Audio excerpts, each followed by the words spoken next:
Ahojte, vítajte pri ďalšom videu a my si pozrieme takú netypickú tému. Osoba, ktorá je na vás napojená, čo vám chce tu a teraz v tejto chvíli povedať? Čo by vám povedala duša tejto osoby? Pozrieme si priamo konkrétne od neho, od nej. Dobre?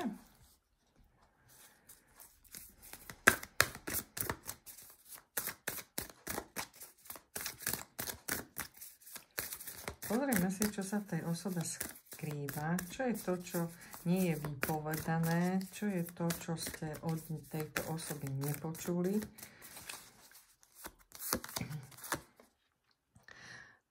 Všetky veci, ktoré sú veľmi schované, veľmi vo vnútri, veľmi hlboko v tejto osobe, sú tie, ktoré ho nútia, alebo ju, tú osobu nútia na prebudenie. Na prebudenie z takého sna, ako keby to bol zlý sen. Takže hovorí ti táto osoba, chcem sa prebudiť zo zlého sna. Chcem nájsť taký pokoj a takú harmóniu spolu s tebou, ale aj s tým prostredím. Takže hľadám spôsoby, ako z tohto výjsť. Potrebujem sa striasť všetkých svojich dávnych zvyklostí, ale aj spôsobov rozmýšľania a potrebujem si nastaviť svoje vlastné hranice, aby som sa k tebe, ale aj k ostatným mohol prispôsobiť alebo mohol ukázať všetko to, čo vo mne naozaj v skutočnosti je.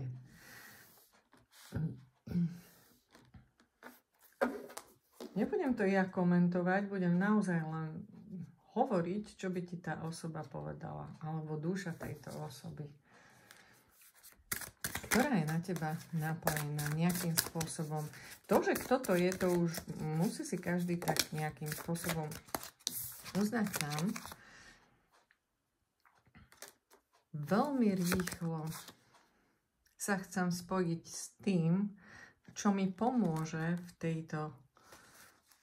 tejto oblasti, aby som sa čím skôr dal dokopy a zharmonizoval v sebe to, čo chce moje srdce a to, čo je nutné urobiť.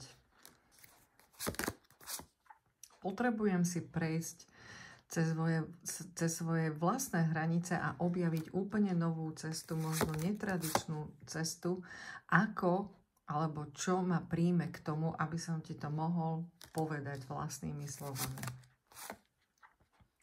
Nečakaj to hneď, prosím ťa, bude to stáť nejaký čas.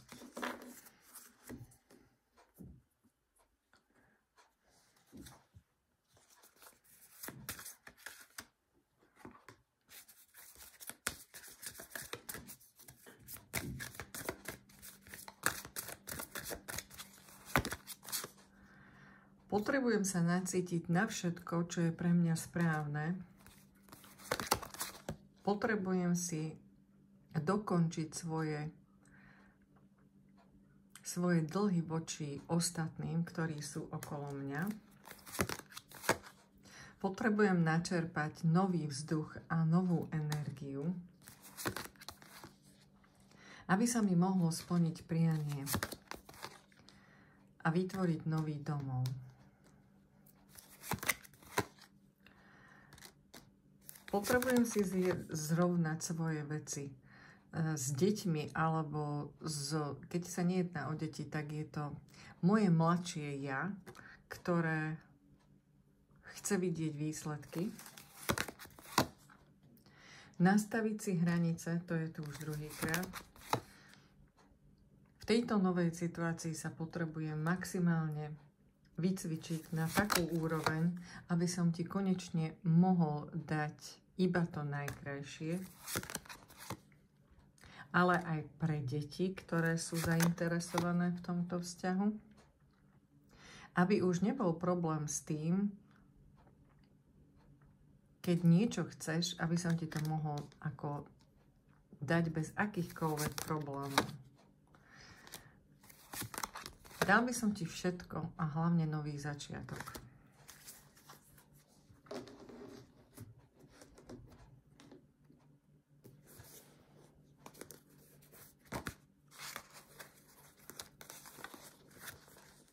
Milujem ťa. Príroda má úžasnú schopnosť sa neustále obnoviť. Nauč sa to od nej. Nájdi v sebe tvoju skutočnú kreatívnu silu. Isis je v každej žene, len ju treba nájsť. Pocity unesie vietor ako oblaky. To znamená, že tu sa môžete nachádzať teraz v takej situácii, keď sú tie pocity možno nie tie najkrajšie, ale sú dočasné. Za jeden deň máme tých pocitov viac než neúrekom a musíme si ich ukočírovať a zvládnuť, preto sme ľudia.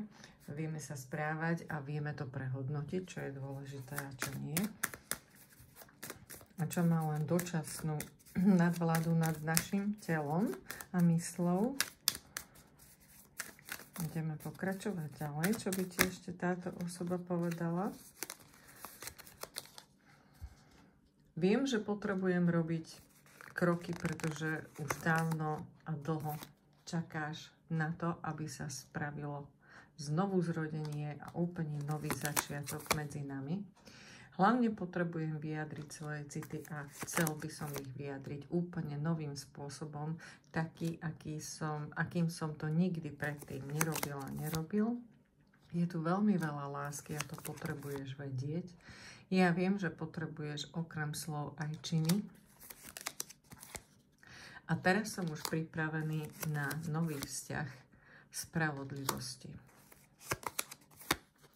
Som pripravený robiť preto praktické kroky a odísť z tej situácie, v ktorej som už dávno nemal byť. Najprv sa potrebujem zosilniť a posilniť a spraviť si jasno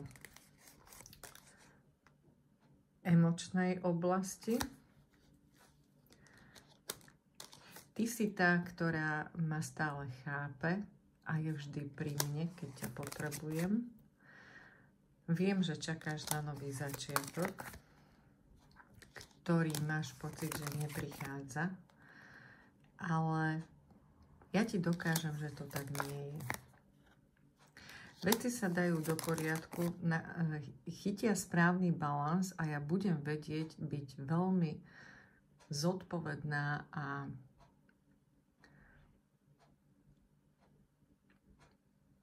taká osoba, na ktorú sa môžeš spoľahnúť. Uvidíš, že to dokážem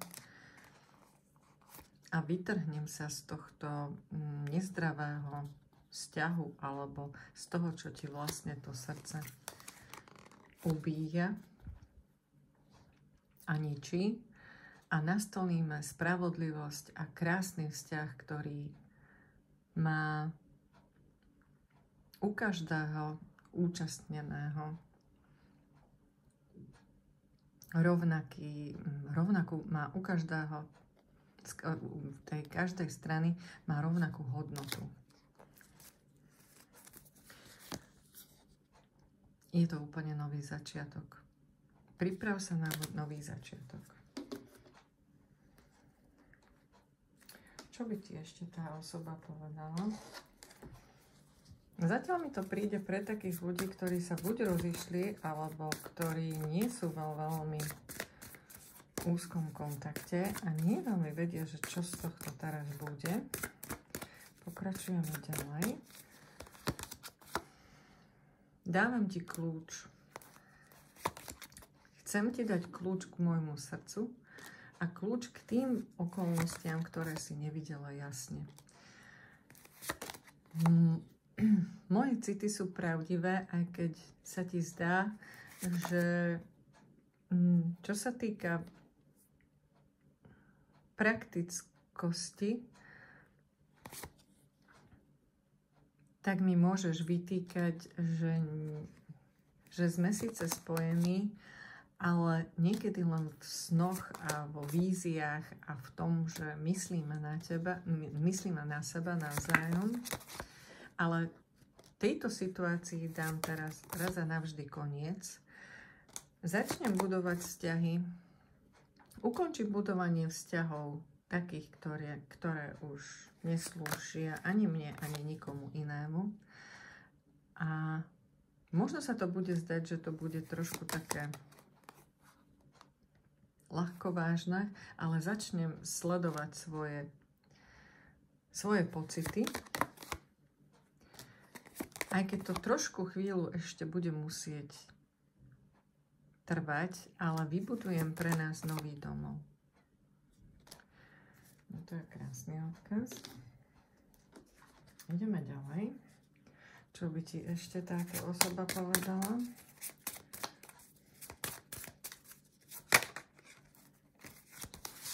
Momentálne rozmýšľam nad všetkými vecami veľmi konkrétne a veľmi spravodlivo. Prišiel som na to, že láska je dôležitejšia, než som si myslela.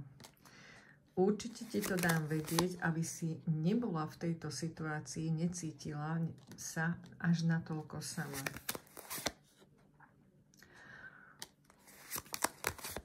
Stabilita a nový domov je jediný môj cieľ, ktorý momentálne mám pred očami.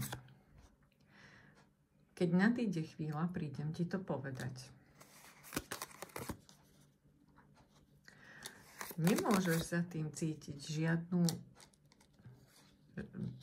žiaden nejaký bočný úmysel, pretože moje úmysly budú úplne vážne. Budem musieť veľmi systematicky sa pozrieť na všetko a naplánovať, aby tento nový domov bol realitou. Bude treba na to trošku čakať, ale láska znesie všetko. Dobre.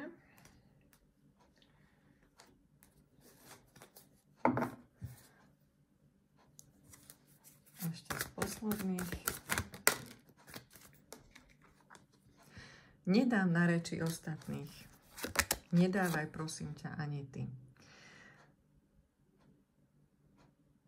Tento vzťah je skutočný a založený na pravde a je len na začiatku. Tieto lži ostatných by ho iba zabili. Treba na ňom spolu v rovnakej miere spolupracovať. Presne práve preto, aby sme došli k takému výsledku, k spoločnému cieľu, čo obidvaja chceme. A to je spoločný život založený na realite. Ja si myslím, že tieto odkazy sú veľmi vážne a od osoby, ktorá to myslí úprimne a vážne. Momentálne si potrebuje niečo utriediť a potom sa vám ozve s takýmto návrhom, alebo ani nie návrhom, to už bude vyslovene pripravený plán, ako to zvládnuť. Keď ste dopozerali až sem, tak sa s vami teším.